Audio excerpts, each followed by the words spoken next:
Hello guys, welcome to this video lecture about the games and techniques of Anatoly Karpov. This is the International Master of Self-Givon here, and I wanted to start this video course with a topic which is maybe perhaps the one of the most recognizable ones, or the most kind of famous ones when you talk about Karpov, and this is the whole theme of fighting against your opponent's active pieces, or you can also call this the battle against your opponent's activity in general.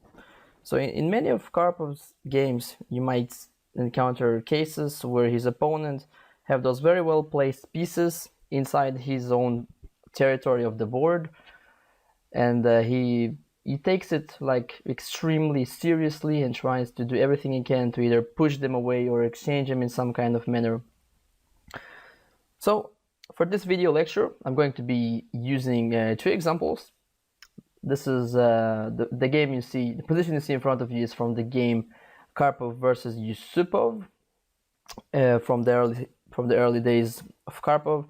The second example is going to be a much more famous game, which is one of the really the holy grails of Karpov's game history.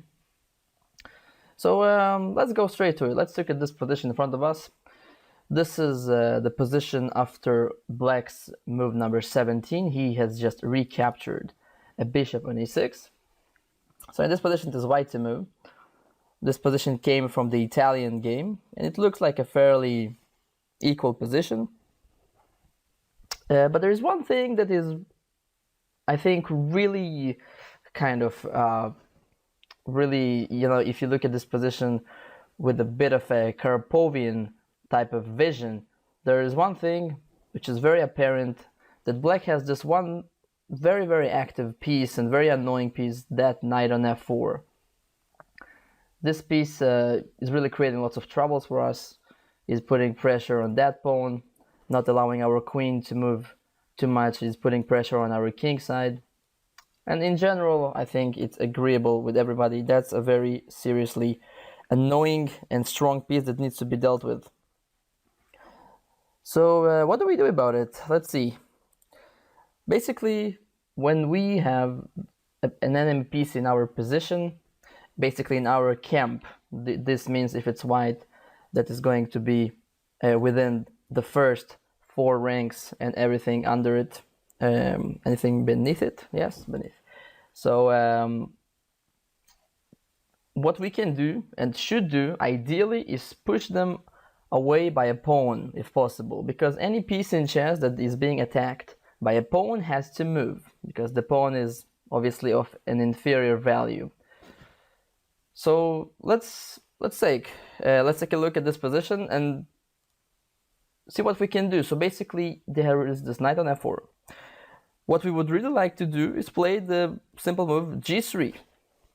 The problem with this move is that it's currently not really possible. In this position, the move g3 has very severely weakened our knight on f3, and thus is now allowing Black to commit some tactical operations. There are 2 ways to do that. One of them is the move knight takes d3, queen takes d3, and now the move queen takes f3, and Black just won an healthy pawn, and is also now pressuring our f2 pawn. The same thing could be done in the other way, knight takes h3, king takes h3, followed by queen takes f3. So to conclude, white really wants to play the move g3, but he cannot do this immediately. So Karpov comes up here with a concept that he was famous of. Is in many of Karpov's games that we will see in this video lecture and also in some other videos later on, you will see that Karpov has this unique talent of, moving his pieces backward with the intention of improving his own position. This is something that for many people is a very difficult thing to do. Usually in chess, you're kind of looking to move forward, to attack, to expand. But for Karpov, in many of his games, you would see this kind of reoccurring theme. He played here this very little move, but in a way a brilliant move, knight g1. The knight on f3 is centrally placed, but is not doing too much. So our idea now is to push that knight away with g3 without getting under all of those tactical ideas that we have mentioned earlier, like knight takes h3, knight takes d3. And after his knight moves away, we can later on basically bring this knight back into the game. So Karpov is not worrying about that too much. So Black played the normal move, rook a to d8, centralizing his rook and preparing this pawn break in the center, trying to open up the position, because currently the black pieces are pretty actively placed. But now Karpov continues with his plan of playing g3. The knight has to go back to g6. So we can see that our pawn on f2 is now under attack. So Karpov defends it with rook f1. You can see that already in this position, both of black's knights, which typically in this kind of positions, they're looking to get into some kind of a good central outpost. Both of them are very well they're being basically dominated by the white pawns.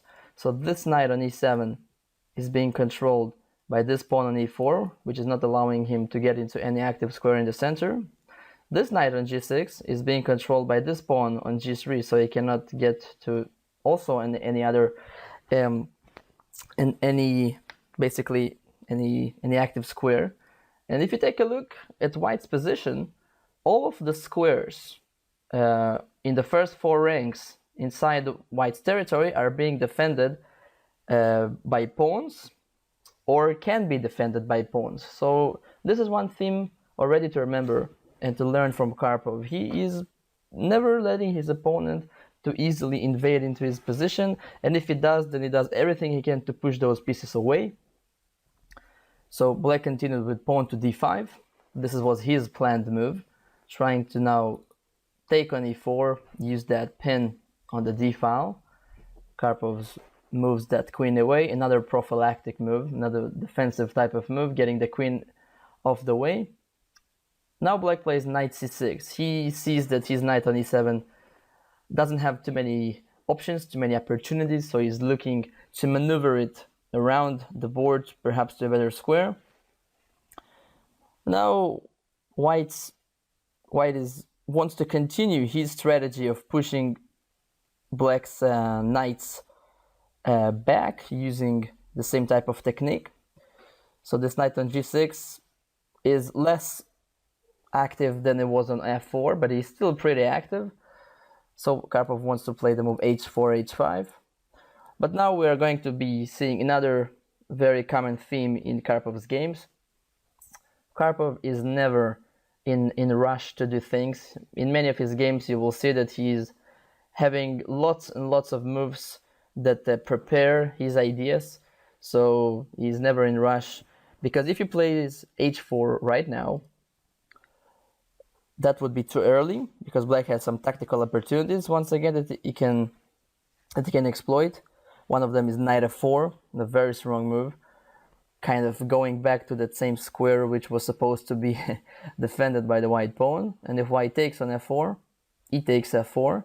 Now our knight is under attack, and also the pawn on h4 is in danger. If, for example, white plays knight g2, there is the fork with f3. And if white just goes back with knight c2, black can already take on h4 with a very strong attack. Definitely not what Karpov was expecting for.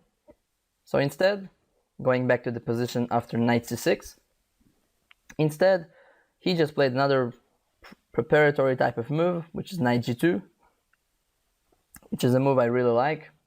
There are 3 good things about this move. Not only it helps white to prepare the move h4, also in the long run white has this idea to break through with f4 to open up some lines for his pieces eventually. So this also prepares with this pawn thrust. So a very, very Karpovian type of move. And this is a word you're going to hear throughout this course a couple of times. When you see a move which has this very much prophylactic and like a move that prepares plans, and moves that thinks about the opponent's plans is considered to be a very Karpovian type of move. He really made himself famous for doing such moves. And black was actually being left without too many active things to do. By the way, I forgot to mention another good thing about the move knight g2, that now if at any point black pushes the pawn to d4, like he might do at some point, that would not be a tempo anymore against the white knight.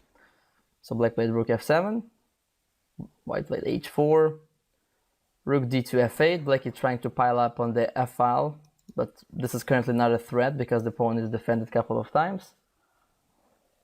White centralized his rook with rook d1, and black found nothing better than just going back with his knight back to e7, trying to search for a better haven for this knight. And after h5, white is now making sure that this knight could not go back to g6. And in this position, white is enjoying a very nice advantage. The white pieces are already they are ready to put for the pawn thrust with f4 that should happen one day. The black knights have been completely kind of dominated by the white pawns. They don't have any activity. And if we compare this position with the initial position that we were taking a look at about 7 moves ago, when black has this active knight on f4 and the other knight potentially coming to assist it, we can see that the position right now is completely different. The black knight has no activity, and this was the whole strategy taking place by Karpov. And we see this kind of good example of how this kind of strategy can work out. If you want to see how the rest of the game went, please go to the PGN files attached to the course to kind of see how Karpov managed to kind of squeeze this position out into a victory. It's not an easy thing in itself to do, but in order to focus on our topic and our themes of the Karpov course, I'm going to be leaving this position right here and go to the next game, which is once again the more famous example of the same theme. So this game, Karpov was playing with the white pieces versus Boris Spassky. Perhaps he's one of his biggest rivals at the time. Both of them were competing more than once about the title of being the best player in the world. In this position that you see in front of you, coming from the Sicilian defense, it is black to move. He played a very normal move, rook f to d8. So in this position, I want you to take a look at this position, this white. Think about it for a little while and try to see if you have any Karpovian ideas here for white. Obviously, you can take some inspiration from the previous position that we have been taking a look at. So this is move number 24. It's white to move.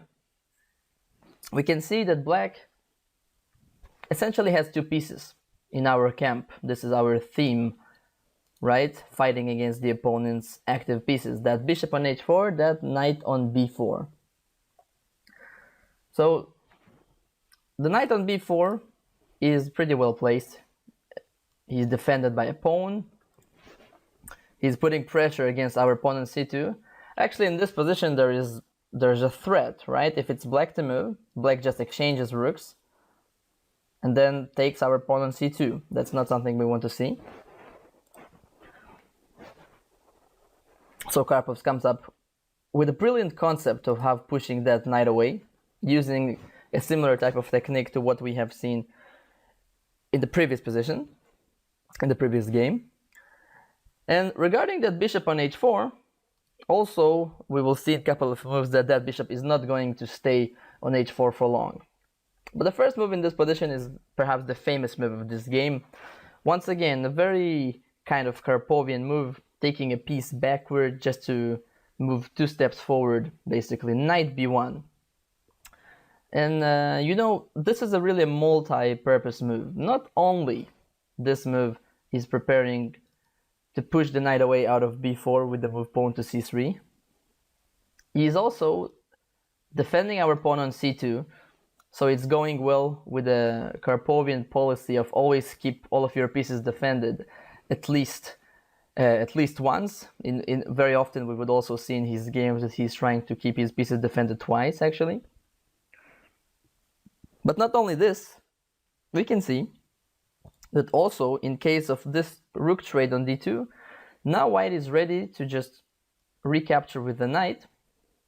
And this improves actually the position of the white knight, because if you see the initial position, this knight on c3, once again, it's a little bit similar to the knight from the previous game against Utsu. This knight might look nice and centralized, but it's actually not aiming to do anything because of that pawn on c6. Remember, when you see such a pawn standing in front of the knight, it's like a, it's like a little bit of spines, it's not allowing him to land in the center. So basically this knight on c3 has nothing to do there. This is why knight b1 is having a couple of ideas. First of all, pushing your opponent's pieces away, but at the same time improving your own pieces and thinking about better future for them. So I would give this move 2 exclamation marks. It's not a queen sacrifice, it's not a forced checkmate, it's not like this type of Mikhail Tal type of brilliant attacking idea. This is the way of Karpov. This is how he wins games. His opponent Spassky played queen to b7, defending his pawn on c6, because this pawn is going to be attacked very quickly. Now white can play immediately c3. There is not too much wrong about it, but Karpov plays another prophylactic move, thinking about his opponent's plans.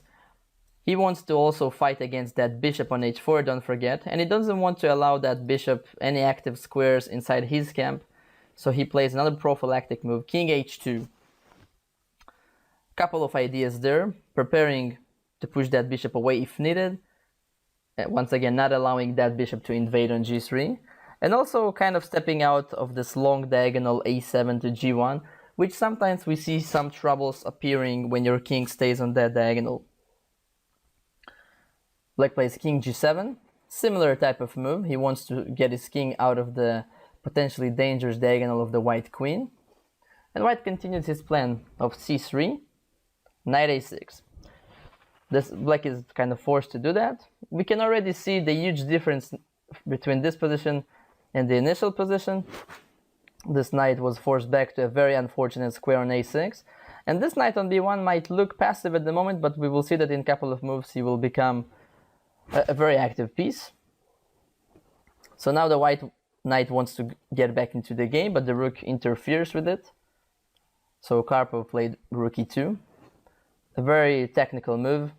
He doesn't want to trade off rooks, because that will kind of give back, it will give black some control over the open file, and it will simplify the game. And Karpov doesn't want to simplify the game just yet, because he feels that once this knight becomes active, the black king is a little bit weak, because most of the opponent's pieces are kind of concentrated on the queen side of the board. So he already thinks about the upcoming attack. So rook e2. Black now feels that his f7 pawn is a little bit sensitive to some attacks. He plays rook f8. White continues with his plan of knight d2. And this knight is now threatening to come to f3 with a double attack against the bishop and against the pawn. So the bishop has to retreat. White plays knight f3, attacking the pawn on e5. Black plays f6, defending the pawn on e5. But this move f6 is a weakening move. And Karpov has had a great sense for basically spotting those little weakening type of moves that his opponents would make occasionally, and he's now going to exploit that little bit of weakening in a really nice fashion. He plays rook to d2. He is already thinking about invading into the 7th rank. He sees that the queen and the king are piled up on the same file, on the same rank actually. Bishop to e7. Now it would be possible to play rook d1, but Karpov chose another very good move, queen e6. Not only preparing rook d7, but also putting pressure against black's position. rook a to d8. And now white is kind of preparing his final operations. Rook takes d8, bishop takes d8. Please pay attention that black cannot take back with the rook, because now his king is not defended properly, and white can already use that rook on f1 to invade on f7 with moves like knight g5 or even knight takes e5. So bishop takes d8 is forced. Rook d1, threatening rook d7 check. Knight goes back to b8, defending that square on d7. But just look at black's position. All of his pieces are very, very unfortunately placed on the 8th rank. They have pretty much nothing that they can do against the white's coming attack. And after bishop c5, black played rook h8. In this position, I'm urging you to find white's winning continuation. This is already becoming tactical. All of white's pieces are now ideally placed. That rook on the d file, that queen on e6 very well placed. Everybody are kind of in the attack. So it's a good time for search for tactics. It's a good time to calculate. Try to stop the video, see if you can come up with some idea for white to win. Even though I would assume there is more than one good idea for white here, there is one which is particularly concrete. This is rook takes d8. Actually, Spassky already resigned in this position, because after rook takes back, there is this little move bishop e7, threatening the black rook and also threatening to capture that f6 pawn with a decisive attack. One exemplary variation can be rook e8, queen takes f6 check. And now it doesn't really matter where the king goes. Let's say king h7. I see lots of ways to win here, but one of them is queen f7 check, threatening the black rook, and if black plays king h6, there is even a checkmate with bishop g5.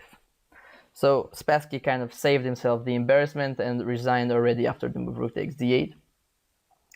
And you see, this is really one of the most brilliant games ever being played by Karpov. From the beginning position to the end, basically step by step, he pushed all of his enemies' active pieces back to some more passive positions. He improved his own pieces, especially that knight maneuver to f3 was extremely brilliant. And eventually, once all of his pieces were active enough and the opponent's pieces were passive enough, he went for the final operations and tactics. And he was obviously also a very, very good calculator, so he didn't miss any such opportunities. So, hope you really enjoyed this video. Take some notice about the different techniques that Karpov used in those two games. The whole concept of pushing your active enemies' active pieces away using your pawns, sometimes using moving your pieces back just to do that, like we have seen that knight b1 move, and in the other game it was knight g1. And also in the process improving your own position, preparing your plans, and this kind of ideas that we are going to see in many more detail also in the next videos. So once again, hope you enjoyed it. I'll see you guys in the next videos. Bye bye.